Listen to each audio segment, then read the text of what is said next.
Strange Shadows, a Clark Ashton Smith podcast. "Confound you," said Langley in a hoarse whisper that came with effort through swollen lips, blue-black with thirst. "You've gulped about twice your share of the last water in the Lobnor Desert." He shook the canteen, which Fernham had just returned to him, and listened with a savage frown to the ominously light gurgling of its contents. The two surviving members of the Fernham archaeological expedition eyed each other with newborn but rapidly growing disfavor. Fernham, the leader, flushed with dark anger beneath his coat of deepening dust and sunburn. The accusation was unjust, for he had merely moistened his parched tongue from Langley's canteen. His own canteen, which he had shared equally with his companion, was now empty. Up to that moment, the two men had been the best of friends. Their months of association in a hopeless search for the ruins of the semi-fabulous city of Kobar had given them abundant reason to respect each other. Their quarrel sprang from nothing else than the mental distortion and morbidity of sheer exhaustion, and the strain of a desperate predicament. Langley, at times, was even growing a trifle light-headed after their long ordeal of wandering on foot through a land without wells, beneath a sun whose flames poured down upon them like molten lead. Greetings, friends, and thank you for joining us for Season 3, Episode 13 of Strange Shadows, the Clark Ashton Smith podcast. The voice you just heard reading the intro to today's story was Nigel Watson, who is the voice of an excellent YouTube channel that we've just discovered called Tales from the Crypt Keeper. And it's full of wonderful readings of, not only all your favourite weird stories, the classics, but also works from a lot of new weird fiction authors as well. So please do check that out. We'll put a link down in the show notes below. I'm one of your hosts, Rob Poynton. And I'm the other one, Tim Mendes. Yeah, I had a brief look at that the other day.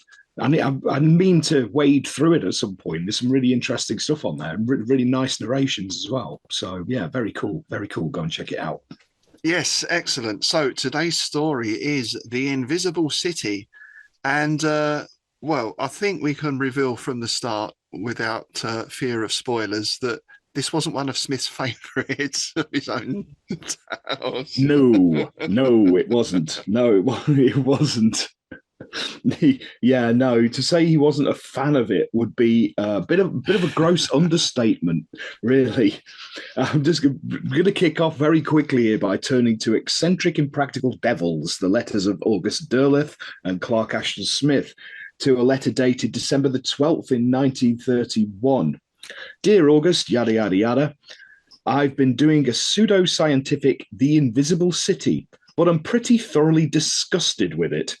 I fear it won't even sell. Not enough atmosphere to make it really good, and too many unexplained mysteries for the scientifiction readers who simply must have their little formulae.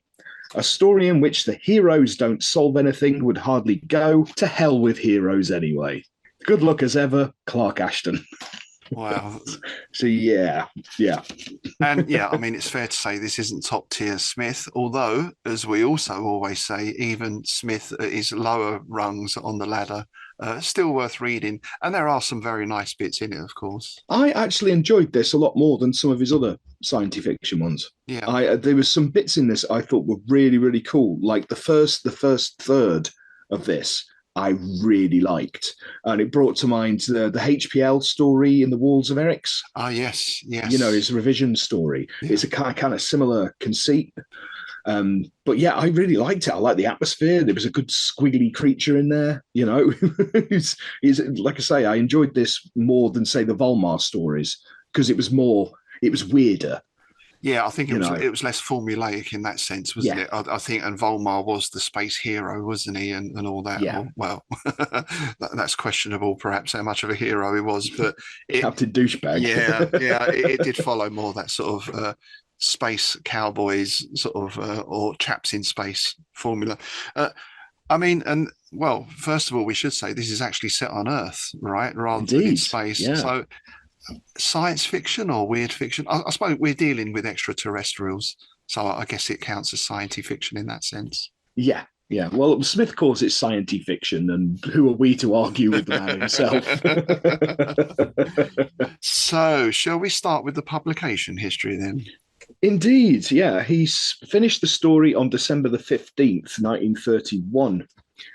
And the reason he wrote it was at the insistence of Harry Bates, the editor of Strange Tales, for its sister magazine, Astounding Stories of Super Science, or Astounding Stories, as it's better known. I've never actually heard of its full title before. Bit of a mouthful. Yeah, isn't it just? Isn't it just? He asked Smith why he'd never subbed a science fiction story to this magazine while he had done to other magazines, to his competitors. Smith agreed to do it, but it's actually unlikely that he gave a true answer to Mr. Bates as to why he hadn't subbed to it. Because as it turns out, Smith hated this magazine. Ah, right. He wrote to Lovecraft in late October 1930 saying, "Astounding absolutely gags me. In one of the stories, for example, there is a man from Mars who talks American slang. I shall not buy this magazine again." Not a fan. It made him gag. I love it. Yeah, nevertheless, he cracked on with it, only for Bates to reject it for it being, and I quote, "too pointless and vague." Wow. Now, so Smith took it back and did heavy revision works on it. And he wrote to August Derleth on February the 10th, 1932, "Good luck with your revisions. I did a job of that sort not long ago, adding about 5,000 words to a science fiction tale, The Invisible City, which Bates had criticized as too thin and pointless. He may take it now. There ought to be enough hairbreadth escapes and scientific hooey in its new form. I'm also planning to revise the letters for Mohan Los, a time-traveling satire. After that, I'm going on with one or two first-rate things, such as The Secret of the Cairn. My best to you, as always, Clark Ashton." So, yeah, he resubmitted it, but it was again rejected. Double rejection too in a row. Yeah, double rejection. Yeah, which is really strange, being as Bates had basically asked him for it. So, but in the end, he subbed it to Wonder Stories, where it was accepted by David Lasser, the editor, and ended up being the cover story for the June 1932 issue. Now, he received $63 for it, which, considering the magazine was owned by the notorious Hugo the Rat, he probably had to fight for, because we've seen in the past he had to actually threaten litigation to actually get his money. Now, I found up this interesting little tidbit here. Speaking of Mr. Gernsback, old Hugo the Rat himself, Smith probably didn't know it, but it appears that Gernsback sold the foreign language rights to the story, and it was translated as Die Unsichtbare Stadt in the 9th issue of 1933 German magazine Bibliothek der Unterhaltung aus den Wissens. There you go, which was published in Stuttgart by Union Deutsche Voice-Schlagerschaft. And yeah, so he basically sold the rights to it without telling Smith. Now, that's actually happened to me. Oh, really?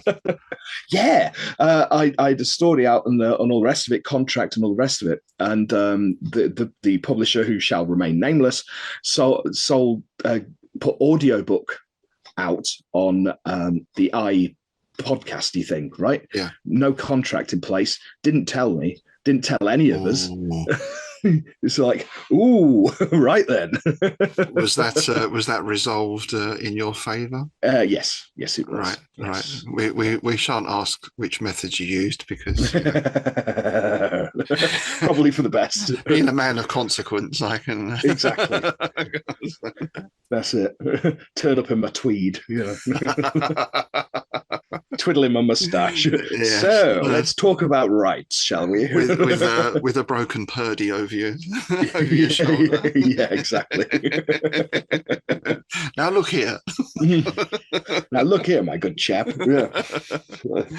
Marvelous. Well, that must have been a bit of a stinger, to write a story that you don't really want to write. Someone asks you to write it, you're not really happy with it, and then they ask you to revise it.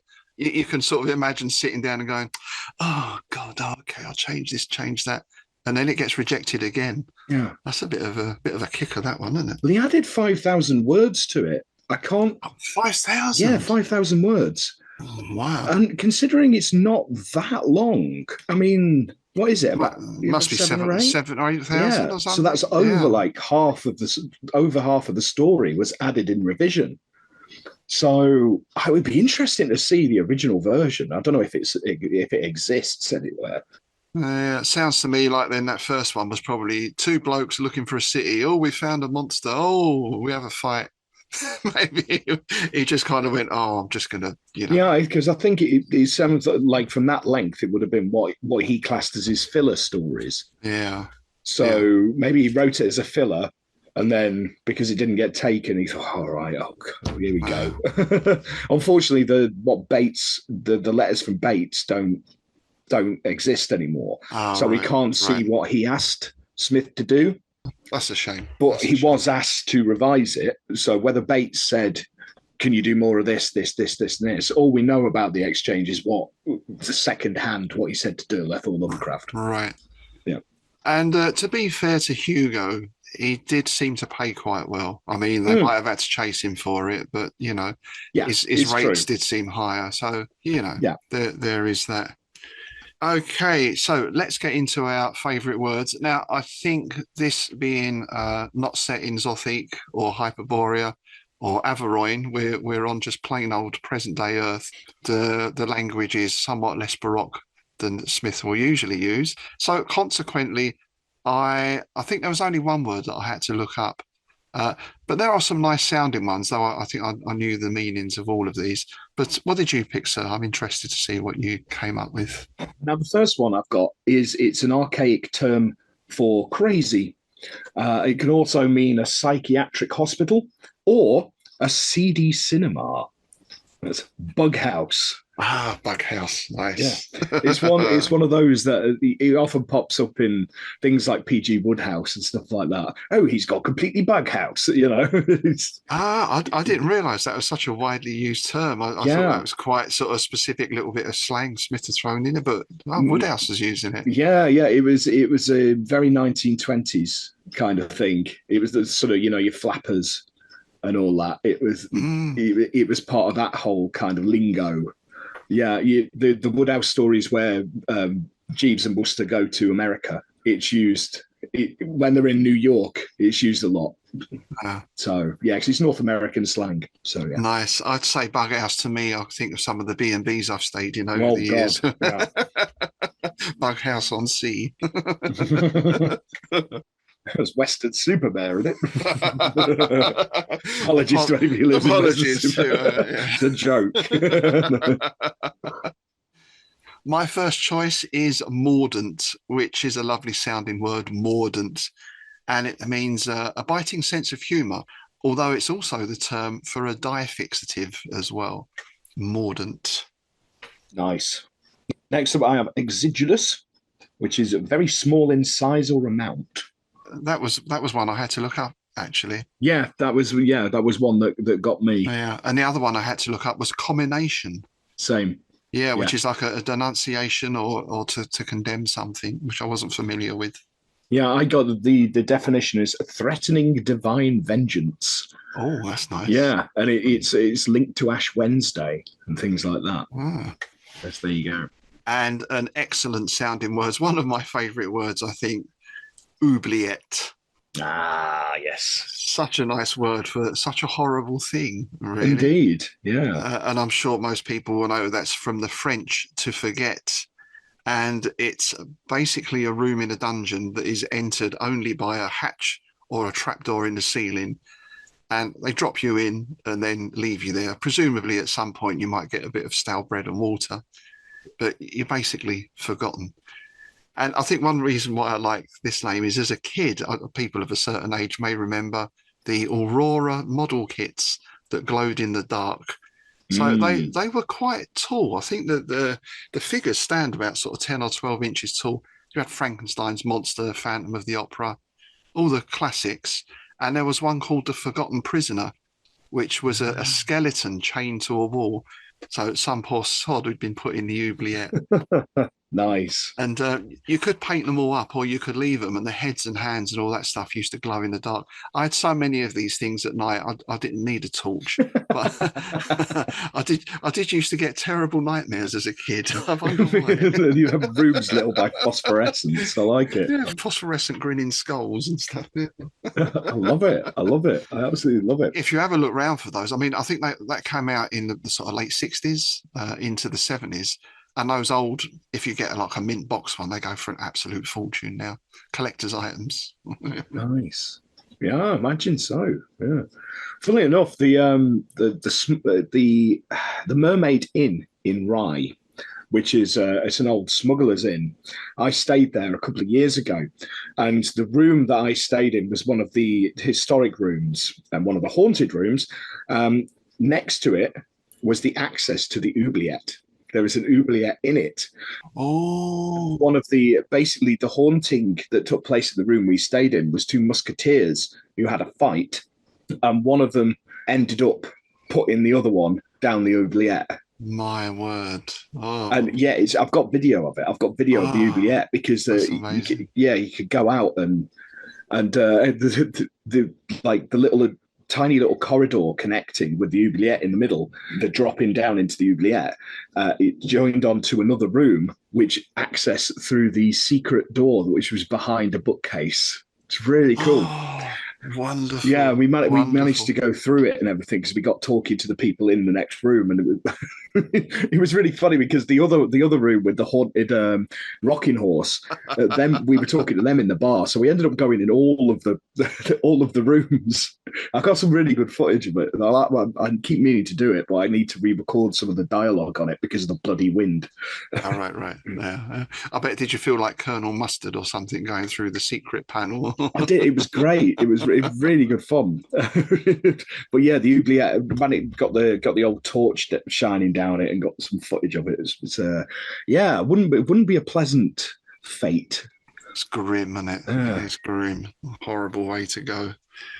And then finally, I also like these two words. Well, I'd seen one before, declivity, which is a downward slope. But we have the opposite as well. We have acclivity mentioned, which I thought was nice. Acclivity and declivity, just a slope, basically. You have seen both of them before because they're in my Doggerland story. I use them in that. Yeah, right. You go. That must be it. Must be it. Yeah, as you heard at the beginning in the narration, that we basically start with an argument, don't we? And we're full on into Tweed territory here. These are two explorer chaps, aren't they? And they're having a bit of a barney over about who gets the last drop of water because they've had an expedition and it's gone sideways. And it's quite typical stuff of the time, isn't it? We've got our two Tweed adventurers. We've got the locals who have sort of dumped them, as usual, because of their inverted commas superstitious fears. We've got the pair of them arguing. We've got water running out. It's got all those ingredients right from the start. Yeah, it kind of reminds me of the beginning of the Faceless God, the Robert Bloch story. Yes, very much. Yeah, in terms of like they woke up one morning and all their guides had done a runner. But you get this kind of nice sort of narration here as it goes through of their journey of them dropping one by one. Pretty much, it's almost like that Star Trek red shirt thing, isn't it? It's like, well, especially the guy who got bitten by a camel. Yeah, that made me laugh. That really did make me laugh. Death by camel bite. Yeah, which I suppose is different from death by camel toe, but that's another. And one thing I like with this as well, Smith does this quite a lot, is his English names that aren't really English. You know, Furnham, the Furnham Archaeological Expedition. It's very much like sort of Brychester, isn't it, or something Indeed, like that. yeah. It's one of those names that sounds English, but you won't find it anywhere in the English language. Yeah, again, quite Woodhouse. It's similar, like, because all the names in that, they're all kind of plays. They're all word play. A lot of them are like thinly veiled digs at people, lords and people like that. All right, so their actual people is bringing Yeah, in. but they're kind of thinly veiled digs at them, so they're all made up surnames. Yeah, what we call the author's revenge, right? Indeed, the author's revenge. And I just like this little mention as well, as the expedition consisting of 5 Americans in the employ of a New York museum. Now, we've spoken about New York Museum before, of course, in relation to HPL, and he visited New York Museum. I think he quite liked the place, and of course, he went there with Frank Belknap Long quite a lot. So yeah, we covered that in an earlier episode. If I can remember which one it is, I'll put the link up to it in the notes. I think it was when we were talking about Belknap Long's Children of Fawn, the horror from the hills, because part of that is set in it. Yes, it would have been at that time, yeah. And I just want to do a little sidebar on the geography here, because we've got some names mentioned like Khotan, East Turkestan, and the Lobnor Desert or the Lopnor Desert, and the River Tarim. I wasn't sure if these were real places or not, but it turns out that most of them are. So the Lopnor Desert is in Xinjiang in China, and it's part of the Tarim River Basin. The interesting thing I found out about this, well, a couple of interesting things. One is that part of that, there is a lake Lopnur that is now dried up. It's a dried up salt lake, and it has an area of 770 square miles. That's a big body of, well, what used to be water, or what used to be a salt lake. And very close by in modern times, it was actually a site for nuclear tests. Oh, right. So I can imagine now that's even less hospitable than it was before. Right. Yeah, because it actually mentions here near the reedy marshes of Lobnor, the strange remnant of a vast inland sea. So yeah, that's quite interesting. It's somewhere I've never really heard of before. Well, this whole area, we're in the part of the world where he mentions the Uyghurs, right, who were the people who lived in the Tarim Basin. So that brings us on to Genghis Khan, and this is the general feel of this area. We know Marco Polo was in this area because the Silk Road goes through it. Yeah. So it's one of those places that is at the same time remote, but also very busy and sort of pivotal in world history as well. Right. Funnily enough, I've just finished reading a book on Genghis Khan. It's a fascinating life. He's a very interesting character in that, on the one hand, yes, through his conquests, millions of people were killed. But he was quite an interesting character in that he wasn't driven by any sort of dogma. He was very diverse in the people he had around him as advisors. He wasn't at all interested in religion or stamping out other religions or anything like that. So quite an interesting character. And I think one story that typifies this from the book was they laid siege to a certain town. I think it was in China at the time. And they were having a real trouble cracking this town. Inside the town, the usual thing that happens, right? A turncoat captured the enemy leader, like bopped him on the head one night, tied him up, smuggled him out of the town and brought him to Genghis. Genghis let the leader free and said, look, let's talk this out. Let's chat over this and we'll come to sort of arrangement. The guy who kidnapped him, Genghis had him killed because no one likes a fucking traitor. I had him killed in quite a horrible way, I think. Ah, nice. That's hilarious. Yeah, it's like the extreme example of that prison thing, isn't it? Snitches get stitches. I think in this case he was probably boiled alive or something. But so yeah, a very interesting life, and of course the empire was. I think it still remains the largest continuous empire from the Sea of Japan to Eastern Europe. Bloody hell! Huge tracts of land, the whole of China, the whole of Russia, virtually. Mongolia. Yeah, very interesting life. So that's the setting for this story. And it's a place, as I say, although it's very remote and barren, there's a lot of history there. Yeah, well, it's quite fitting, really, because it actually says that the guides were Mongol. The Mongol guides had deserted them, taking all the camels and most of the provisions and leaving the 2 men only their rifles, their canteens, their other personal belongings, various antique relics they had amassed, and a few tins of food. So they were nice enough to leave them with the bare essentials, right? They didn't do what them guys in the Robert Bloch story did, just took everything. They just vanished and left them there, Yeah. didn't they? Yeah. Yeah, and it says, explains that they displayed a queer reluctance on the previous day and had seemed unwilling to venture further among the endless undulations of coiling sand and pebbly soil, which is a very nice description. Absolutely. Yeah, because they're on the trail of the ruins of Kobar. Now, again, this is one of those lost city things, it's a bit like Irem, isn't it? It's a very similar kind of thing. Yeah. But I don't know a lot about it. Well, I could. The only reference to Kobar I could find was a Palestinian village near Ramallah. So I don't know if this is just a made-up Smith name or a real thing. But I mean, from sort of descriptions of it's basically like Irem, the city of the pillars and all that kind of thing. It's very much this same kind of thing, or even the nameless city in a Lovecraft story.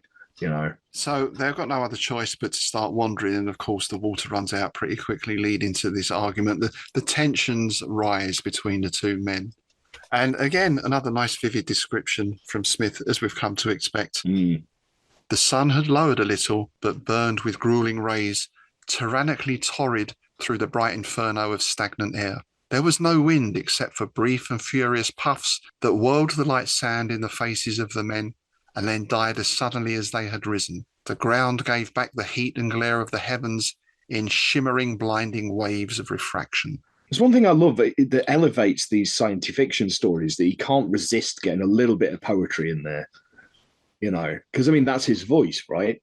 It's one of those things that you read so many things by so many people, and so many of them you could just swap the names on them. Yeah. The author name, and you wouldn't know any different. For an author to be truly successful in my eyes is that you read it and it's unmistakably them. And it's those passages that make a Smith story a Smith story. That's very true, I think. And the other interesting thing is how Smith's language as the narrator is so much more evocative and vivid and nicer to read than the language of the characters, which is very that sort of, now look here, Fernham, dash it all, Fernham, quite clipped. And I can think of very few of his characters, well, certainly in the science fiction settings, again, perhaps a little different in the more fantastic settings. Very few of the characters are that eloquent, are they?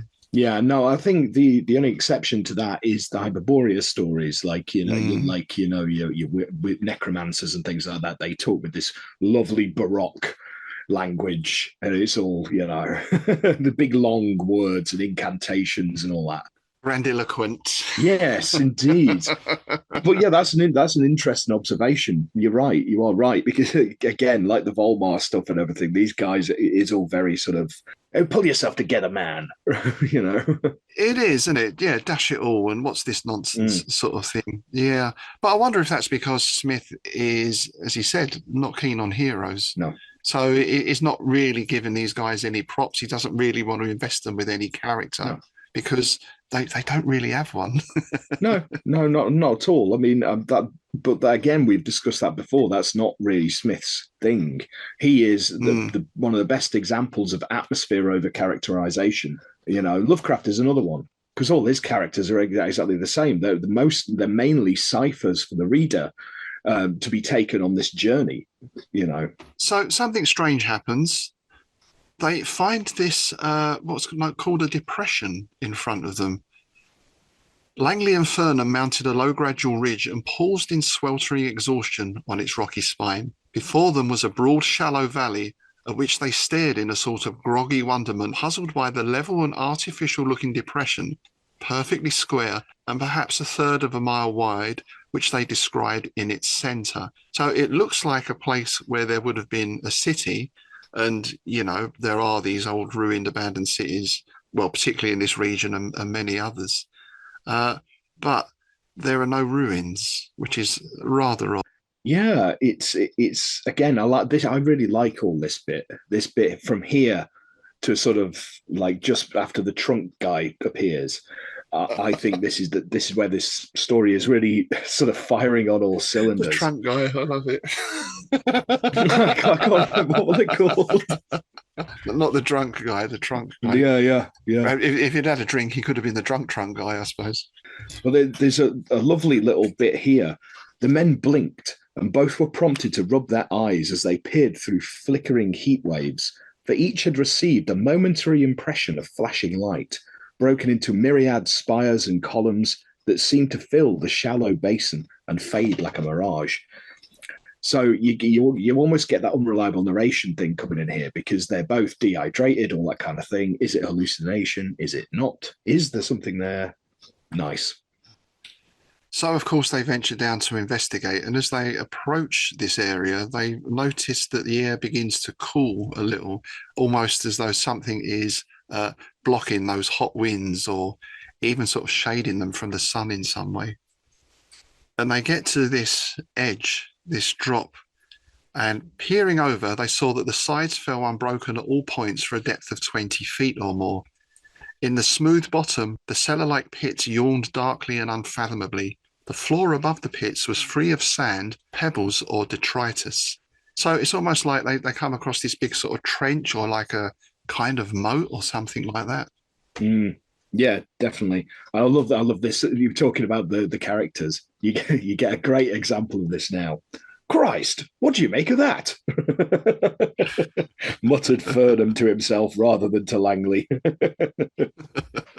And this is where something even stranger happens, because this is where Fernham, sort of bending over and looking down, he gets a bit dizzy, loses his balance and falls from the verge, but he doesn't crash into the ground 20 feet below. Instantly, it seemed, he struck bottom. Sorry.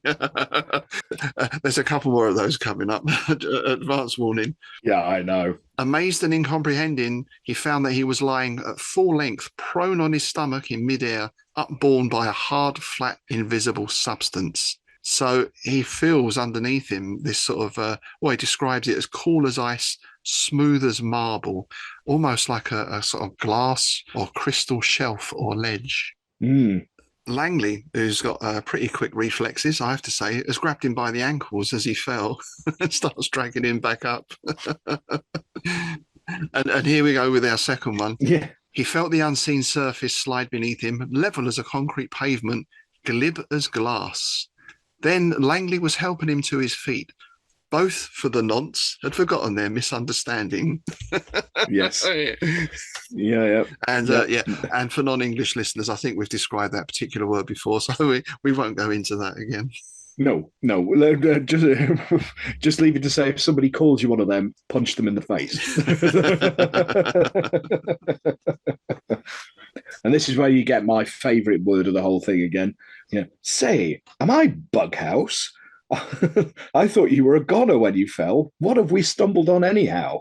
Yeah, and Fernham sort of basically reasons that the basin is floored with something solid but transparent as air, something unknown to geologists or chemists. God knows what it is or where it came from or who put it there. We found a mystery that puts Kobar in the shade. I move that we investigate.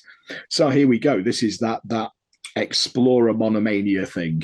You know, they're not going to go, well, that's a bit weird. Should we run away? No, it's like, nah, let's investigate. Yeah, all thoughts of thirst or finding water or anything else have disappeared there. I suppose we could call that scientific curiosity, couldn't we? Yes, indeed. And we know what curiosity does in this story. Yeah, it didn't just kill the cat, it killed everybody else as well. Or drove them insane. There you go. I think we've discovered a city, he announced. Groping his way along the air-clear wall, which seemed free of angles or roughness, he came to an open doorway. It was about 5 feet wide and of indeterminable height. Fingering the wall like a blind man, he found that it was nearly 6 inches thick. I just read that out to make you giggle, and it worked. Well done. Yeah, you did. Yeah. Moving swiftly on. We're terrible. Oh, I know. Terrible. I know. 2 bloody school kids. I know. 2 school kids in tweed. School children in tweed. Yeah. I blame Carry On Films. Yeah. Absolutely. Gerald Thomas has a lot to answer for. So they work their way into this city, and I'm trying to think of other stories. You mentioned In the Walls of Eryx, which I think Lovecraft wrote after this. He did. So Yeah. he was influenced by this, I would guess, there. Well, that was a revision story, so that was an idea given to him by somebody else. Right. So right. yeah, whether they were influenced by it, yeah, possibly. But at the back of my mind somewhere, there's a sort of Sinbad scene where they've got invisible walls. I mean, it's your standard sort of mime thing, isn't it? As well, in some ways. You used to get it a lot in like 60s sci-fi, you know, especially like low budget sci-fi and the 50s B movies. Oh, we're in an invisible prison. And they'd sort of pat the wall around them because they didn't have the budget to make a prison. Yeah.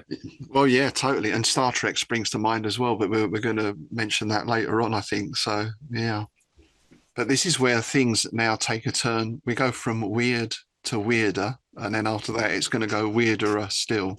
Because they look down into the square pit in the stone floor of where they've come into this city now. They were unable to see its bottom, for it went down into shadow beyond the westering sun rays. But both could see the bizarre and inexplicable object, which appeared to float immobile in the air just below the mouth of the pit. The object was a long, hairless, light grey body lying horizontally as if in some invisible sarcophagus or tomb. Standing erect, it would have been fully 9 feet in height. It was vaguely human in its outlines and possessed 2 legs and 2 arms, but the head was quite unearthly. The thing seemed to have a double set of high concave ears lined with perforations, and in place of nose, mouth and chin, there was a long tapering trunk which lay coiled on the bosom of the monstrosity like a serpent. So, yes, you said the name earlier. That was one name we can think of, Chalgnathorn. Indeed. And I thought of Yakosha from Conan, Tower of the Elephant. The elephant-headed god as well, which, you know, I think we chatted about that before, could be related to Chalgnathorn in some way. Indeed. So now we have, that's 3 of the Weird Writer crew now using this elephant-headed god or alien or image, which is an interesting one. Well, funny enough, you just said it there, alien. Yes. And Prometheus, obviously. But yeah, that scene at the beginning of that, when they go into that crashed ship and there's the dead creature there, and it's a very similar design as to this. Yes. In fact, that's almost that image. It is, yeah. And then we get the Lovecraftian touch come in as well. Before Fernham could answer, he and Langley heard a thin, shrill, exiguous sound like the piping of some unearthly flute whose notes were almost beyond human audition. Hey, we've got our phantom flute players back. Indeed. Yeah. Yeah, the description of it is very similar to how Lovecraft describes the flute players that attend Azathoth, which I thought was that's got to be a nod, right? It has to be. Yeah. It went on ceaselessly and monotonously, thrilling them with an eeriness as of untrod worlds, a terror as of uncharted dimensions. It seemed to fade away in remote, ultramundane gulfs, and then, louder and clearer than before, the piping came from the air beside them.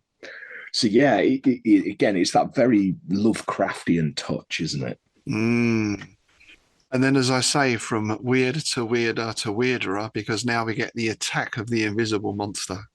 It's my favourite bit in the entire story. I love this bit. Then Langley cried out and fell heavily to the unseen floor, borne backward by the onset of a cold and tangible thing, resistless as the launching coils of an anaconda. He lay helpless, unable to move, beneath the dead and fluid weight of the unknown incubus, which crushed down his limbs and body, and almost benumbed him with an icy chill as of etheric space. Then something touched his throat, very lightly at first, and then with a pressure that deepened intolerably to a stabbing pain, as if it had been pierced by an icicle. Space vampires. Well, that's it. When you first think about that, you think, yeah, it's going to be like one of these trunk guys, right?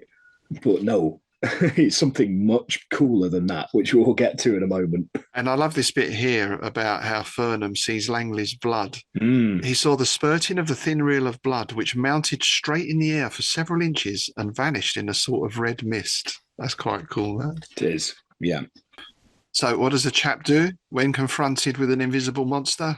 He shoots it, of course. Oh yeah, he gets out his Winchester, and and it obviously works because the blood flow ceases. And I like this nice little touch here that his garments are pressed, so this creature is now sort of lying on him, Mm. and it only starts to become visible then, doesn't it? And we get this great description here. From its inertness and the bullet wound in its side, whence oozed a viscid purple fluid, he felt sure the thing was dead. The monster was alien to all terrene biology, a huge invertebrate body formed like an elongated starfish, with the points ending in swollen tentacular limbs. It had a round, shapeless head with the curving, needle-tipped bill of some mammoth insect. Yeah, again, it's one of Smith's great chimeras, isn't it? So it's part starfish, part octopus, part mosquito, pretty much. Yeah. Oh, he does do a good alien, doesn't he, Smith? No doubt about it. Yeah. I love it. I love this creature. I wish there was more of it. You do get another one later on, but I wish there was more of this creature. It's a good creature. Mm. He tries to nudge this thing off, but it's horrible to the touch, and you say it's viscous. It's a loathsome mass, as he describes it. It's a little bit Shoggothy as well, perhaps in there, that sort of feel to it. Mm. But he manages to drag Langley out from underneath, and Langley comes round and sits up, and, and unnaturally sort of says, "What's going on?" Yeah. And I noticed here Fernand was quite happy to give him the remainder of the water now. The chap's had a shock. Yes. Give him the rest of the water. Yeah, I thought that was actually a nice touch. It gives a bit of humanity to the character, doesn't it? He's not done a Volmar and gone, oh, well, screw you. It's my water. It's your fault you had a starfish monster sucking at your neck. That would have been Volmar's response. But no, the nice bit of humanity there that he's sort of puts, because he says he puts their previous arguments aside. Because, poor chaps had a rough old time, Yes. So they move on. They don't really know where they're going, of course. They haven't got a clue where they are or where they might be going. They do hear a faint, almost inaudible rustling in the air before them, together with a mysterious grating noise. So is this like curtains or a doorway opening, perhaps? Do you get the impression here perhaps they're being led somewhere or herded to a particular place, maybe? Yeah, it's interesting because this again brought to mind those 60s like Doctor Who episodes and things like that. The sound effects used on them that you would get for these alien weird cities. They'd always have that with BBC Radiophonic Workshop mucking about with wind chimes and bits of glass and stuff like that. That sort of weird tinkling, scraping sound. So that's what I'm hearing in my head as I'm reading this. And well, basically what happens is they fall down some very large stairs, don't they? And, we've all done that. When you go down the stairs and there's an extra step. Oh. I actually twisted my ankle like that about a month ago. Oh. So Langley's out of it again. Langley's getting all the damage in this, isn't he? He's already lost 5 hit points and now he loses a few more. Langley had been rendered unconscious by the fall, but Fernand was vaguely aware of several strange dreamlike phenomena. He heard a faint, ghostly, sibilant rustling. He felt a light and clammy touch upon his face and smelt an odour of suffocating sweetness in which he seemed to sink as into an unfathomable sea. And he, too, sort of slips away into nothingness. Yeah. When he wakes up, it's nighttime. The moon is up. It's a full moon. Funnily enough, we don't get the use of the word gibbous, do we? No. I remember seeing that, which is unusual. I think Lovecraft's wagging a finger at that point. Yeah, conspicuous by its absence. Yeah, probably writing it in his copy. He's probably writing. He probably has, yeah. He's probably added Cyclopean somewhere as well, because Yes, I think that's missed out as well. With his fountain pen, of which we shall be speaking more later. Indeed. And this is a nice thing because in the moonlight, this city starts to become visible, which really reminded me of Lord of the Rings. Or actually, I think it was The Hobbit, where they're looking for the door into Smaug's Mountain. Yeah, it is The Hobbit. Yeah, the light shines on it, doesn't it, and reveals the doorway and that kind of thing. That sort of Tolkien-esque moon magic. Indeed, yeah. Got the runes light up and all that. Yeah. Yeah. All around and above him were bright crystalline angles, crossing and intermingling the outlines of a translucent architecture, dome on dome and wall on wall. As he moved his head, showers of ghostly iris, the lunar yellow and green and purple, fell in his eyes from the broken orb and vanished. And again, lovely language there. So yeah, they're in this mysterious oubliette that they've fallen down the stairs into. And he wonders why it was now visible. Is it a trick of the moonlight or something like that? Or the fact that the beams of the sun have gone down? Yeah, so he rises on his elbow and sees the glassy outlines of the giant stairs down which he and Langley had plunged, as a pale diaphanous form, like a phantom of the mummified creature they had seen in the pit, was descending the stairs. So here we go, this is Trunk Guy. Yeah, but I thought this was interesting because he seems to be in phantom form. He seems like a ghost or a spectre rather than the thing that was laying there. So is this astral projection of that creature, do you think? Or are they not as solid as they look? Yeah, it's interesting, isn't it? Because we learn here now that they communicate through telepathy and all the rest of it. It's almost like they don't need their bodies, that they do sort of function as astral projections, which sort of makes one think maybe that guy wasn't dead. Yeah, maybe that was one of maybe that's what they're all like that. They're all in these little cubicles laying there, and they're sort of capering around in these incorporeal forms. Yeah. Well, this is where I started getting the Star Trek vibes really now, because this is something used in Star Trek original series now and again, and I can even hear the voice.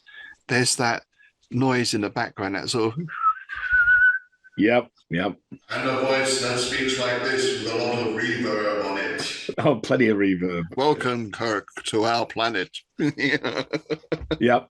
That's very much the feeling I've started to get now. Yeah, it's same 60s Doctor Who. The only difference is it would have been an RP. In the C pronunciation.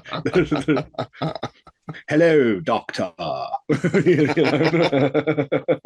Very well educated aliens. Yeah. All went to Chelmsford Grammar School. Oxbridge aliens. Yeah, Oxbridge aliens. Oxbridge aliens. Now there's a band name. That is a good band name, isn't it? Yeah. So we get the backstory basically to these aliens. We have dwelt here for many ages. The Lobnor Desert was a fertile realm when we first established our city. So that plays into our thing now of this area now being a dried up lake and all the rest of it. We came to your world as fugitives from a great planet that once formed part of the solar system, a planet composed entirely of ultraviolet substances, which was destroyed in a terrible cataclysm. So some of them, the usual story, some build a spaceship and they flee, they end up on Earth, where they built this city, which they named Cis or Kies or Cis. And because they're from this sort of ultraviolet light place, they are, of course, invisible to humans. Yeah, so what they've been doing so that Fernham and the other chap can see them is been sort of administering a drug. Because while they come across, they're quite friendly, they're not they're not vicious creatures that are going to eat them. Unfortunately, they're going to have to stay there because now they know the secret. They can't risk the secret getting out. So they are effectively prisoners. But to make life a little bit nicer for them, they're shooting them up with this gunk that means that they can see the surroundings. Yeah, and this thing has a cumulative effect, right? The more they take, the more they get attuned to these surroundings. And now we see several more phantasmal figures emerge. One of them was stooping over Langley, who had begun to stir and would recover full consciousness in a few instants. Fernham sought to frame other questions and received an immediate reply. And I like this, as soon as he's thinking of framing a question, it gets answered because, of course, they're telepathic. Yeah, and this is where Langley sits up, and here we go again with the human language. What the hell is all this, and where the hell are we? The chap language, yeah, which is a reasonable reaction, I think. Fair enough. I mean, let's face it; it's been squashed by a giant space tick, and he wakes up and he's got all these phantom trunk men peering over him. Yeah, absolutely. And it's here that we get an explanation of that creature. The creature that attacked your companion was a domestic animal. We were busy in our laboratories at the time and did not know of your presence till we heard the rifle shots. So they killed some poor bugger's pet. And I wanted to know Fido or Tiddles or Rover. Yeah, was it a dog or Yeah. a cat? Do you think? Yeah. What function did it have? Did it have a function? Did it is it a predator on vermin, or is it just there for companionship? Or Well, I sort of saw them a domestic animal. I see, like, later on you get another one, and it almost acts like a guard dog, doesn't it? So I wonder if that's it. yeah, I was getting like Minotaur vibes from the other one, Yeah, wasn't it? In the maze. in the Yeah. maze, in the labyrinth. Yeah, absolutely. And the being who's been talking to us introduces himself, herself, themselves as Aisfa. My name is Aisfa. If you wish to have a name for me in your thoughts, we ourselves, communicating with each other without language, have little need for names, and their use is a rare formality among us. Our generic name as a people is the Teisins. Now, Aisfa, I've not been able to find any reference to, so I think that's a Smith word made up. Teisin is actually a Tagalog word from the Philippines, and it means hardship. Ah, So I don't know if this was a word that Smith had seen somewhere or come across, or just by chance he made up this word that is spelt exactly the same way. right. I was wondering if it would fit into the sort of local area, but obviously the Philippines is some way away from where we are at the moment. There's no connection there. Yeah, it could just be one of them quirks of coincidence. Mm. And I like this way of how Furnham and Langley just they just follow these beings, and we get this impression that it's not entirely of their own volition. Yeah, you've got to wonder what side effects this drug has as well, because they almost in a somnambulistic state at this point, aren't they?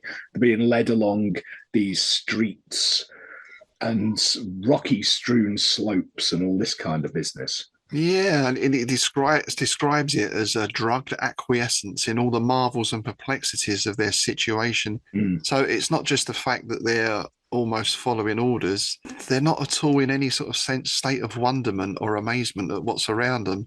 It just seems to be this quite sort of a bland acceptance, really. Yeah. And you get the impression that these guys, while they're friendly at this point, they're not entirely benign. Because while Aisfa is apparently unarmed, the others carried weapons like heavy bladed and blunt pointed sickles of glass or crystal. So, they could give you a good wallop if you, you stepped out of line. Yeah, which begs the question, what have they got weapons for, isn't it? Exactly. Exactly. Was old Genghis sniffing around at some point, perhaps? Oh, yeah. Well, there you go. Because their guides did know of this area, right? They wouldn't go near it. They had this sort of superstition. So is there some sort of folklore or myth in their culture of, people were searching this area and disappeared or were attacked or something like that? Oh, that's an interesting speculation. Yeah. Maybe it's sort of like their Bermuda Triangle, because obviously it's sort of like a pit they fall down into, right?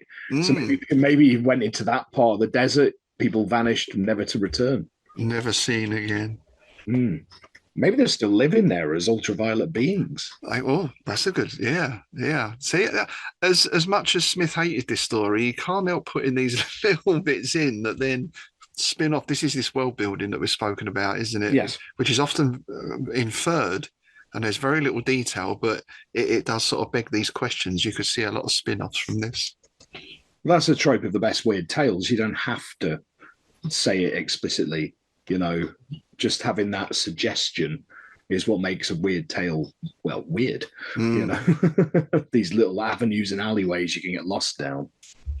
And here's where, to me, again, it gets really Star Trek, because they start coming into some other rooms now and seeing a bit more of the workings of this city.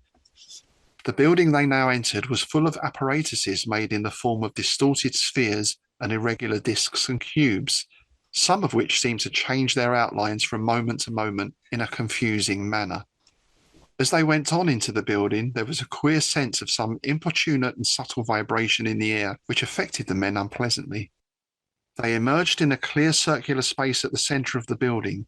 Here, 10 or 12 of the ultraviolet people were standing about a slim column, perhaps 5 feet high, that culminated in a shallow basin-like formation. There was a glowing oval-shaped object in the basin, large as the egg of some extinct bird. I can just picture that exactly as 1960s Star Trek, even the colours and the sounds and everything. Yeah. I'm seeing it as 60s Doctor Who, so it's monochrome. But we're seeing the same thing pretty much, right? Yeah. I can just see William Hartnell sort of going around tugging at his lapels going, what's all this then? You know? And Spock going, fascinating. Exactly. I suppose it's beyond the bounds of copyright and all that, but a Who Star Trek mashup. Oh, it'd be awesome. It would be awesome. I mean, they've both got time travel, right, and a lot of similar aspects. That would be interesting. Oh, well, it's long been a fan fiction dream. There's lots of fan fiction of it, specifically the Borg versus the Cybermen. Because let's face it, the Borg are pretty much a rip-off of the Cybermen. I never thought, now you mention that. Funny, I never put those two together before. Yeah, absolutely. That totally is. Wow. Yeah, basically the Borg are just goth Cybermen. It's true. You mean they're not so much bent on conquest, they just sit around and mope a lot drinking snake pie. Oh, brilliant. Goth Cybermen. Cyber goths. No, that's the thing, isn't it? That is a thing, yeah. That is the thing. Yeah. That's those people dancing, isn't it? Doing yeah, with the goggles and the multicolored razor falls. Yeah. Never got into that. I haven't got the coordination for all that shit. I end up punching myself in the face. Now, here's where we get another word, and this is another made-up Smith word, but it has some real-world analogues. The glowing object is called the dodgy. An explanation of its real nature and origin would be beyond your present comprehension. It is allied, however, to that range of substances which you would classify as minerals, and is one of a number of similar objects which existed in our former world. So there's something here that is interesting. It's like they've taken them straight to the beating heart of their city and said to them, because they explain a little more, this is what keeps us alive. Yes. Yeah, because it provides them food, doesn't it? The rays from it. I mean, I see it as like a lump of uranium kind of thing. It's that kind of, the rays from it are what provide them nourishment. Yeah. So yeah, it's a bit stupid of them, really. If you wanted to destroy us, what you have to do is smash this. This is our central computer thing, right? Or whatever it is, and again, I can think of Star Trek similarities. But just coming back to that word, I just wanted to mention a couple of things here, a little bit of word nerdery. I imagine the pronunciations will differ in each case, but D-O-I-R, doir or doir or however, it's an Uzbeki word, which means relating to. It's a Dalmatian word. In that language, it means hard, steady. And it gets better. In the Old Irish, doir means to bull. Yes. Or in other words, to mate with a cow. Well, I got the Irish because it's got the little, I don't know what that pronunciation mark is called, that line. But again, it's very sort of Gaelic, isn't it? So again, I would think that Smith is aware of at least one of these meanings, right? And it's Smith, so it's probably to bull. Yeah, seeing as we've had, I can't help but thinking as well, I know it's us, but we've had all these words like fingered. I think we had rimmed earlier. There's been erect. I mean, come on, Mr. Smith. You're not fooling us. Yeah. As we know, he did like the old in out, didn't he? So to go on Clockwork Orange on you for a minute. And then again, this is I really have to wonder whether Roddenberry was into Smith, because this is so Trek again. They heard the mental command of Aisva. Go forward and join those who partake of the luminous emanations of the Dwar. We believe that by doing so, you will, in course of time, become purged of your terrestrial grossness, that the very substance of your bodies may eventually be transformed into something not unlike that of our own, and your senses raised to a perceptional power such as we possess. Oh, at the end. This is the classic sci-fi trope again, isn't it? Absolutely. The Earth people go somewhere, they encounter this advanced race, and they're not allowed to leave. And I mean, Smith has used this before, right? The door to Saturn, I think, is probably the prime example, isn't it? Yeah. Yeah. So you get Fernham, you get another one of those brilliant, understated panic moments that Smith does quite a lot of. I don't like this, said Fernham in a whisper to Langley. I'm beginning to feel queer enough already. So yeah, the two of them are like, right, we need to get out of this and get out of this quick. But luckily, as luck would have it, luckily, what would happen if the door were broken? Indeed. Why would you ask that if you were thinking of doing it? That was like, yeah. And I thought this was interesting instantly because he's asking this telepathically, right? So now we're up to Village of the Damned, right? He's trying to mask his true thoughts, think of a brick wall, but he sort of lets that one slip out because he wants to see. And instantly he receives an impression of anger, turmoil, and consternation in the mind eye Isfa. His question, however, was apparently not answered. Well, we know why. So, yeah, it then even begs the question even further. Why on earth would they show them this thing and explain how important it is? It's almost like whatever you do, don't press the red button. So, yeah, he acts quick, doesn't it? It occurred to him that he must act quickly, if at all. Nerving himself, he leapt forward through the ring of bodies around the Dwar. The rays had already begun to shorten slightly, but he had the feeling of one who hurls himself upon an array of lance points. So, yeah, these rays of light are almost tangible, which is a nice touch. There was an odd, indescribable sensation as if he were being pierced by something that was both hot and cold, but neither the warmth nor the chill was beyond endurance. A moment, and he stood beside the column, lifting the glowing egg in his hands and poising it defiantly as he turned to face the ultraviolet people.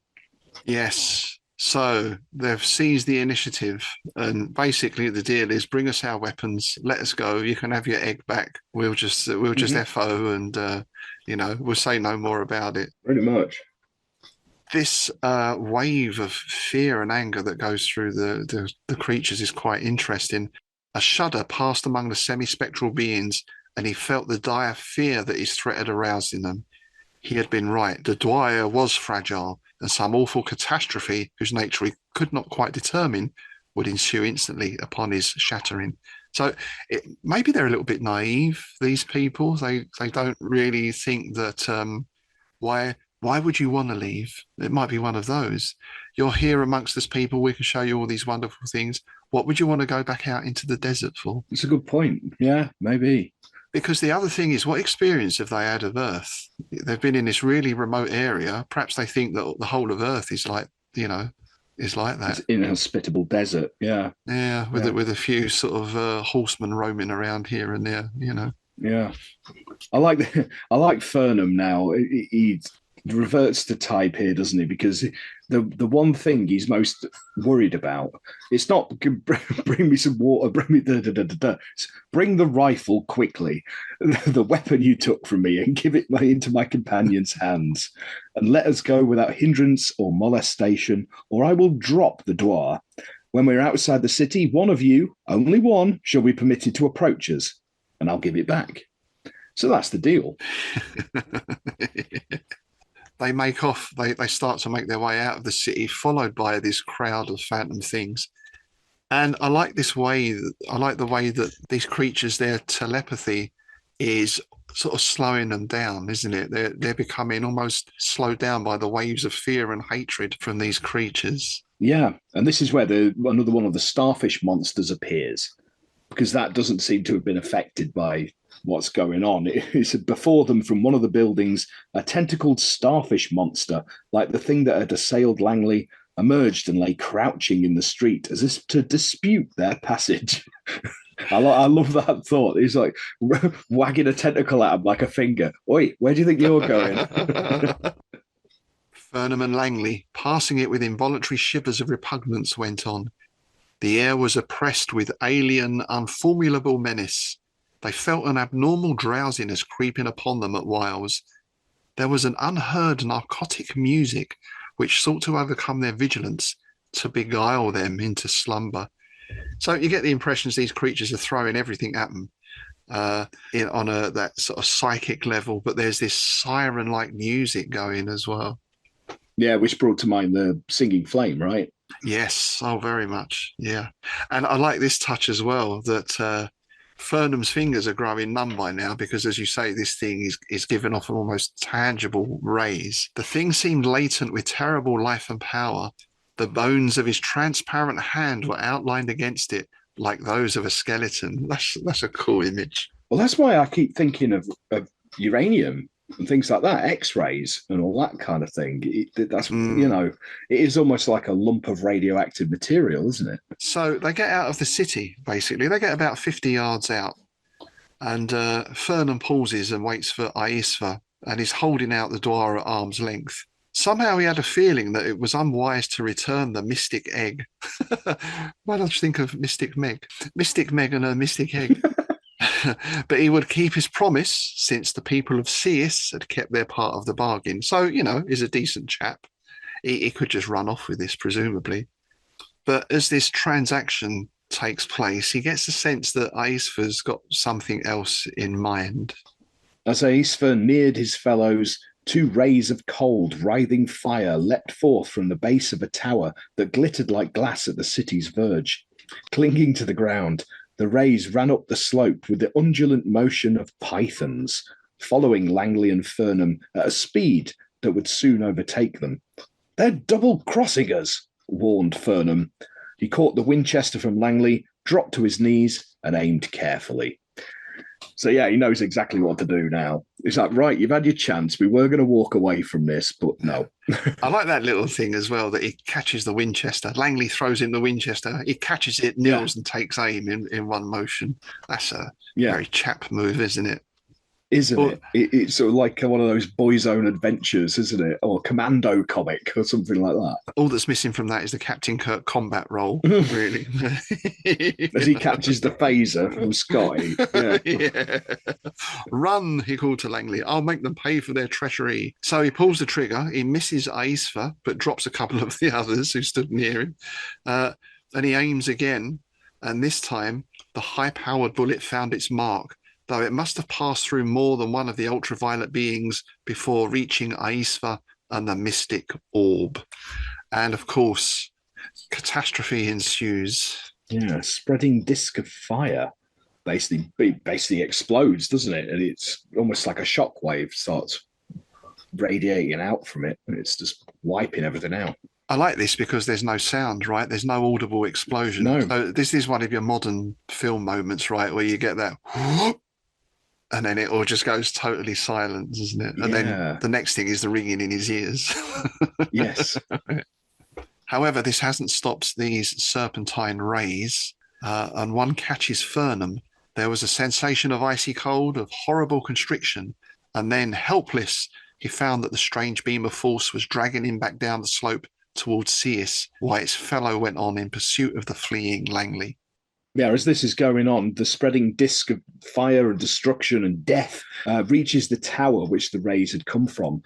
So it just cuts it off straight away, like somebody's turned the tap off on a hose pipe. It just, which again, it's very 60s sci-fi, isn't it? You can picture it. You can picture those beams of light, right? They're not going to be quite lined up properly with the screen, like in Forbidden Planet or something like that. That sort of, probably painted on the film or something. I'm not quite sure how they did. Yeah, it'd be a glass shot, right? Yeah, a glass shot. Yeah. So there's a final sort of again that I imagine as that sort of whoomph, and they both fall unconscious. They awake. The moon had fallen low, so it's the same evening. I presume they've been out for a couple of hours, maybe. And an utter confusion possessed him at first, and his circumstances were more than bewildering. Well, you can excuse him for that, can't you? He might even think, looking back, was this some sort of mirage or fever dream, a thirst-driven sort of fever, perhaps? Mm-hmm. And he moves over to Langley, who had now started to sit up. He was reassured to find that his eyesight was becoming normal again, for he perceived merely a faint glowing in the objects about him. The sand and boulders were comfortably solid, and his own hands were no longer translucent, Well, that's got to be a bonus, isn't it? When you can't see your bones anymore. Oh yeah. And what does he say? What does he say? He says, "Gosh, there was some explosion. The force that was liberated by the shattering of the Dwar must have done something to the gravity of all surrounding objects. I guess the city of Sis and its people have gone back into outer space, and either the infraviolet substances about the city must have been more or less degravitated." So it was almost like this was anchoring it. It's gone. It's walloped. Yeah, because I had this thing when he first woke up, he felt this sort of lightness or sort of weightlessness. I wonder if that's a little bit of trying to ease his conscience a little bit there, Yeah. because he's just destroyed this thing, and his takeaway from that, oh yeah, well, they've probably gone back into space. Yeah, or perhaps you killed them all. Yeah, yeah. You've just wiped out an entire alien civilization, or the remnants of an entire race, Yeah. and all their knowledge and everything. And you're sort of like, gosh. I know. Oh, well, they've probably gone back into space. They'll be fine. They'll be all right. I love Langley as well. He just like, I still feel like a sort of dirigible. Say, I think we better leave this out of our report to the museum. A city, a people, all invisible, in the heart of the Lobnor. That would be too much for scientific credibility. Yes, yes. But, we could say this anyway. You're going to go back and report to your museum that you found an invisible city peopled by an alien race. And they're going to say, well, where's that then? So unless you can find that exact spot again, Yeah. and when you do, you've got to, well, there's nothing there. You've got to really know how to get back into it. I suppose they could, having been into it once, but that's assuming they survived the trip back out from the desert, because they've got no water or food now. Yeah, they've still got any water or anything. Yeah. So I wonder almost if these creatures could have just let them go anyway, and they probably would have died in the desert. Yeah, very much so. So we get to the final bit, and it's a final bit of dialogue, which I'm going to have to repeat verbatim because it made me laugh. It's a brilliant little ending. "I agree with you," said Thurnham. "The whole business would be too fantastic outside of a super scientific story, in fact." He added, a little maliciously, "It's even more incredible than the existence of the ruins of Kobar." I like that little dig. That's got to be a dig there, right? Outside of a super scientific story, in fact. That's got to be Smith having a bit of a dig. Well, it's breaking the fourth wall, isn't it? That's where, in the, if there was a TV adaptation, that's where the guy looks at the camera, right, and sort of nods or winks. Raises an eyebrow, Roger Moore style, cock an eyebrow. Yeah. So a very nice little finish. I feel that's Smith's revenge on having had to write this story. Yeah, you always have that, Mr. Bates. So, yeah, I mean, I think I kind of enjoyed going back and reading through it again and talking about it than when I first read it. I did find it a bit of a slog in places. And I think it's Smith, isn't it? It's still Smith. It's a bit like even the worst donut is still a donut, right? Yeah, I actually, and like I said earlier, I actually enjoyed that more than I have a lot of his science fiction stories. I think just because of of how weird it is, because I'm not really a reader of sci-fi and that kind of thing. If I do read sci-fi, but it has to have weird squiggly tentacle monsters in it for me to be interested, right? I'm not interested in your sort of space operas and all that kind of thing. Yeah. It is nice. I think, as we've said before with Smith, his aliens are really alien, and there's more of that cosmic in it rather than the science, I think, isn't there? Yeah, because I mean, even this race, they've been here for a long time, all the rest of it, they've fled their own sort of dying planet. It's not that far away from Lovecraft's Elder Things, or even the Mi-Go, right? Yeah. It's not that different. And I keep saying it, but I love that squiggly starfish monster. I think he's great. Should have his own show, that chap. The star of the story. Yeah. It is for me. Yeah. And interesting that their planet was in our solar system as well. Given at the time we're into the discovery of Pluto and all that kind of stuff. You mean you, goth? Shh, I wasn't going to tell anyone. Yeah, there you go. All right, so there we go. The Invisible City. We won't be seeing that again. No, you couldn't resist, could you? I can't help it. It's a condition. Let us know what you think, dear listener. How does that rate on Smith's science fiction stories or in his stories in general? And also let us know if you've read In the Walls from Eric's as well, how you think that stacks up against this. That's Lovecraft's take on the Invisible City concept, I guess. Or is it more of a maze? Yeah. It's been a while since I read it now. It's more of a maze, yeah. And it's pretty grim. Isn't that like a trap to lure people in? Like the Venus flytrap kind of idea? Pretty much, yeah. I personally think that's one of the best revision stories that he did. I really like that for just how weird it is and grim. It is very grim. No doubt we shall be covering that on the Innsmouth Book Club at some time. It's on the list, which is a very long list, an expanding list, in fact. Indeed. All right, so shall we move to the letters then? Dawnwood Spire and Lonely Hill. There's just a couple of brief mentions. This is a letter from Smith to Lovecraft on the 15th of March 1932. And strap yourselves in because it's return address time. The marble demon haunted house of evictees at the hour of the impingement of the shadow. Dear H.P.L. Now, I'm going to read this opening paragraph because we're going to reference this in brief in a moment.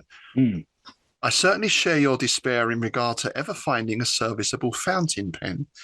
It's the main reason why I've taken to typing most of my letters. I too often employ pencils in making the first draft of a story, though such drafts with me are likely to get themselves done any old way. Sometimes I start them on a machine and then finish up or alternate with all available mediums of scripture. So then he goes on, he's talking about some of his recent stories that he's sent out and what's happening with them. I have not yet had a final report from Clayton on the Seed from the Sepulchre. Wright has just accepted the maker of Gargoyles, whose ending I had retouched a second time with a certain gain in plausibility. The Invisible City, which is no great favourite of mine, has been accepted by Gernsback, and I think the Immortals of Mercury will also go. So there we are, reinforcing our earlier chat about what Smith thought of this story. Yeah, in fact, I'm just going to jump in quickly here with a letter from, because it basically echoes that really nicely, from Eccentric Impractical Devils. We're talking to Derleth again here. Wright has just accepted the maker of Gargoyles, which I sent back to him after revisiting the ending so as to make the fight between Renard and the Gargoyles a little more plausible. 2 paragraphs of rewriting caused him to say that the tale was now much better. I certainly admire your perseverance in sending in stuff as much as 10 or 12 times. So far, I haven't had the nerve to go beyond a 3rd submission. Here is a new carbon of mine, Double Shadow, which you can ship along at leisure to HPL. I like it a little better than Ubersafler. The original has gone to Wright, since this type of tale seems a little more recherche at present for Clayton. I shall do something of a more modernistic nature before long for submission to Strange Tales. Gernsback has taken a hunk of tripe, The Invisible City, which is scheduled for appearance in the June Wonder Stories. They certainly take the palm for promptness in printing except in matter, but they make up for it on the payment end. So that confirms exactly what you said. Yeah, waiting for your payment. Good money, but you have to wait for it. Yeah. Now, Lovecraft, of course, responded, and this is a letter dated the 6th of May, 1932. Slope of forgotten Gnahagosh in the Great White South, day of the reopening of the gate from dimension. Dear Clark Ashton. Reopening of the gate from dimension. I love it. Thanks enormously for the WS with your Invisible City.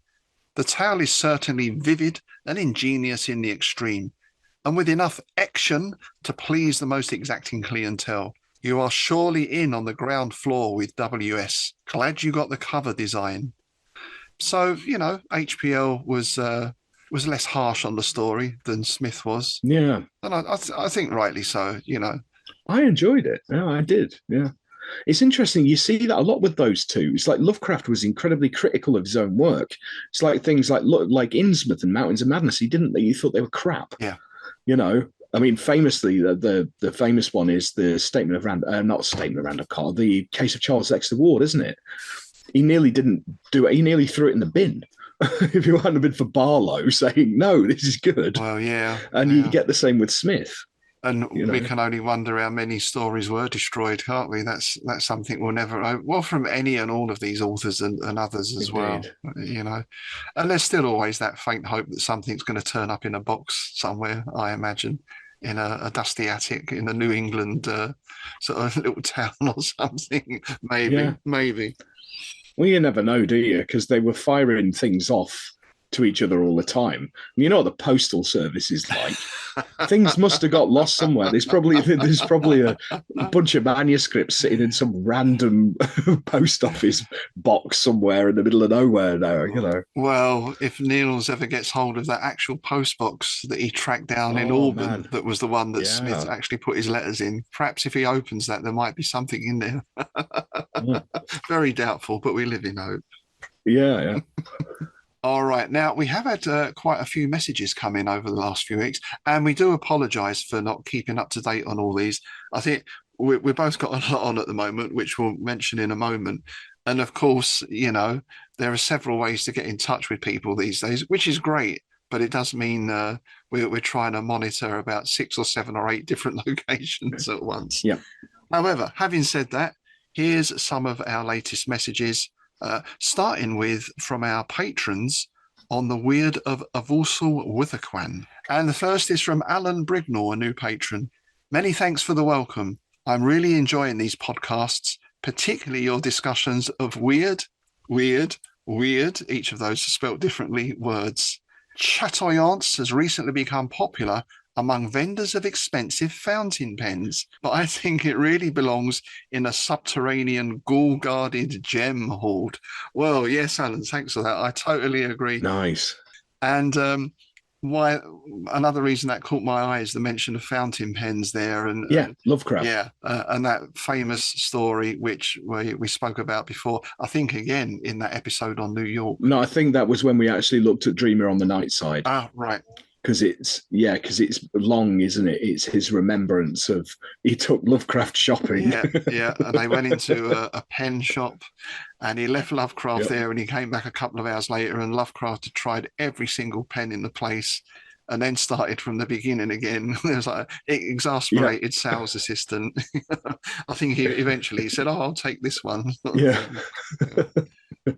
We can only wonder if it had Chatoyance on it. I'm guessing because of Lovecraft's budgetary restrictions, his state of pecuniary depletion, I'm guessing it was quite a basic model. Probably. Yeah. Next up, we have a message from Ekaterina Sareva. Excellent story. Alabrundines is an interesting word. It is mentioned in the Clockaston Smith poem, The Hashish Eater. Amass their monthly hecatomb of gems, opals that are a camel-cumbering load, and monstrous alabrundines won from war, with realms of hostile serpents. And there's a glossary for the poetry of Clockaston Smith by John Kipling Hitz, where alabrundines are described as rare stones highly valued in the ancient world. Interestingly, the French translation of this story translates these stones as alabandines, alabandite in English, which is a similar sounding word meaning manganese sulfide material that can be pretty but lacking somber flames, in my opinion.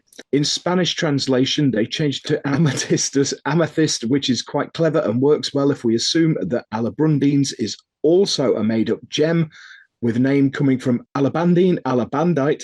Of course, it would be very arrogant of us to assume to know all the ancient stones in ancient Hyperborea. A lot of it is forever hidden under the thick glaciers. Indeed. Very nice. Yes, and again, as they unfortunately begin to melt, who knows what may be uncovered. So thanks to both of you for that, particularly for putting Tim through those tongue twisters. I think my brain's going to melt. All right, we've also had some comments on YouTube as well.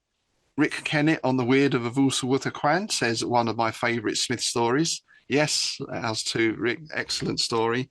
And we have Black Cavalier 9506 has commented on a few past episodes.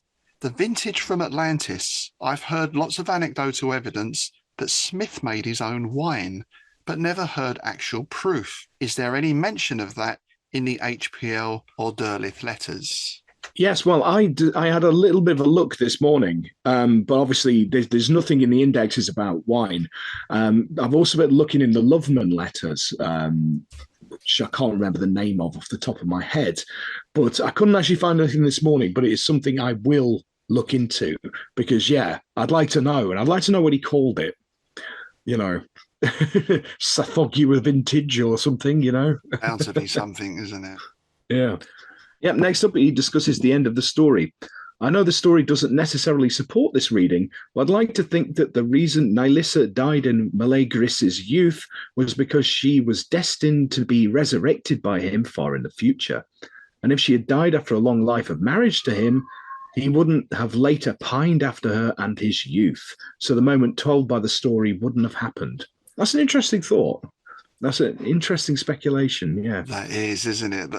That's one of those sort of time travel conundrums, is it? If he hadn't have done that, then would that not have happened? And... yeah, it's a paradox, isn't it? Almost an Ouroboros kind of thing, you know, the serpent eating its tail and all that kind of thing. Yeah, things are doomed to continue. I like that. Yeah, then there's that element of perhaps fate in there or something like that as well. Yeah, it's very interesting, very interesting. And Black Cavalier finishes with the Monster of the Prophecy. Smith's first published collection was named after the poem Star Trader, which, similar to the main character's poem, waxes lyrical about travelling the stars. So I think that's something else that we can go and check out. Next up, we flick over to Facebook for a message from another longtime friend and supporter of the show, Mr. Ralph Grasso. I love this episode as it takes place in my favourite Clark Ashton Smith domain, Hyperborea. A true tale of the fantastic with a fitting end for rather greedy moneylender. The boys in tweed, Rob Poyton and Tim Mendes, are at their best in this podcast. Thank you very much, Ralph. Much appreciated. Thank you, Ralph. And of course, we are both clad head to toe in tweed, even as we speak, even at the height of the British summer. Indeed. Yeah, Tim's actually wearing a pith helmet, I should mention. I am, yeah. And we're going to finish today with an email from Rick Seam, another long-time supporter of the show, who writes in about the Fugs. He's a fellow Fugs fan. Now, this was from the Weird of Avulsa, where one of our favourite words was fugacity. And I mentioned this reminded me of a favourite band of mine, the Fugs. And Rick writes, Rob, I expect to hear the long story mentioned in your latest Patreon discussion of the CAS story. Now, if you'll excuse me, I need my apomorphine. P.S. I can't tell you apart due to your funny accents. I'm what you call a colonial. Kill for peace. Nice little Fugs reference at the end. And, well, Rick, to be honest, I don't have a funny accent. Tim does. So let's just watch it. You know. Yeah, I'm the one that sounds a bit like Sean Bean, and he's the one who sounds more like Del Boy. There you go. Michael Caine. Yeah, there you go. You're only supposed to blow the bloody shoggoth up. One doesn't simply walk into Innsmouth, you bastard. Wonderful. Thanks very much for those comments and questions, folks. Do keep them coming in. And we like, especially when it gives us pointers to other things to check out. So little mentions there of the hashish eater, especially. I've got a feeling we might be covering that at some point. Yeah. That's going to be, well, I don't know, maybe over 2 episodes or something like that. But we'll see. We'll do that in the future. Speaking of which, next time we are going to be doing a bonus episode. And we thought what would be nice would be to open the show up to our patrons for Q&As. So we'll be putting something up on the site in the next week or so. Basically, we want to hear all your questions to us about Smith or Smith-related things, or, as in the case of Rick there, my story about the Fugs. And we'll put all those together for the next show. And then after that, we are going to be taking a bit of a break, both for the summer And because, of course, we've got the Innsmouth Literary Festival coming up. So it's all hands to the Innsmouth pump over the sort of back half of August and into September as we get everything ready for that. So there will be a break from regular episodes, probably for only a couple of weeks. But of course, we'll do our best to maybe put out some readings or something like that over that time. Yeah, I'll do another one of my little random mini episodes about some random crap that I discovered in one of these books. Yeah, it'd be fine. Yeah, we'll figure it out. Yeah.